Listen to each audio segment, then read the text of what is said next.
All right, in this tutorial, we're going to be taking a look at exercise 5-3. Now, to begin 5-3, you want to make sure that you have gone to course documents in Blackboard and downloaded both the imperial and metric templates and saved those into the file folder where you have the rest of your CAD assignments for this class. So I've gone ahead and drawn this exercise three-dimensionally just so that we can take a look at what the views are going to look like and make sure that we don't have any hidden lines or anything else. So all of my front faces are colored red, my top faces are colored yellow, and my right side faces are colored green.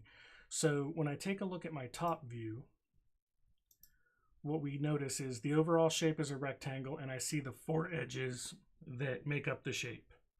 When I go to my front view, I see this L shape here and this Z shape here sitting on top of it. And when I go to my right side view, I've got this backwards L shape here and then the two other rectangles that are made up. And we can see the same thing here. We've got the four rectangles that make up the top view, the L shape and the Z shape that make up the front view, and then the backwards L shape and the two rectangles that make up the right side view.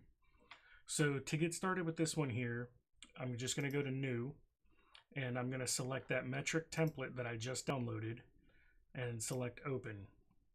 And I'm going to go ahead and start with my front view, and I'm going to draw this kind of in two separate pieces. I'm going to start first with the line, and I'm going to draw my first line segment up 30. And then from here, let me zoom in a little bit so that you can see what's going on. I'm going to bring this line over 15. That's a missing dimension from the book. And then this is going to go down 15, and then it's going to come over to the end another 45, and then it just lines up back here with the bottom. At this point, I'm going to come back up to this corner, and I'm going to draw a line that comes up 10, goes over to the right 40, comes down 15, and then goes and lines up with the end of my part. So there I have my L shape and my Z shape that you'll remember from the original three-dimensional drawing that I first showed. Now I'm ready to go ahead and draw the rest of my views.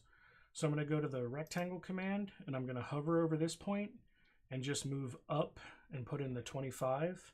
Hit enter. That's the spacing between the views. Again, for metric, it's going to be 25 millimeters, and for English or imperial, it's going to be 1 inch in between views.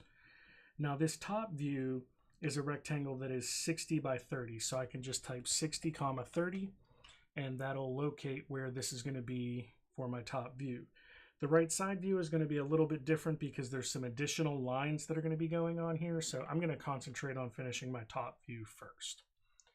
Now, the first thing I know that I need is I need a line all the way across here that is 10 millimeters off of here. So I'm going to go to the line command, hover over this endpoint, move down slightly, type 10, enter, and then I can draw this the rest of the way over here.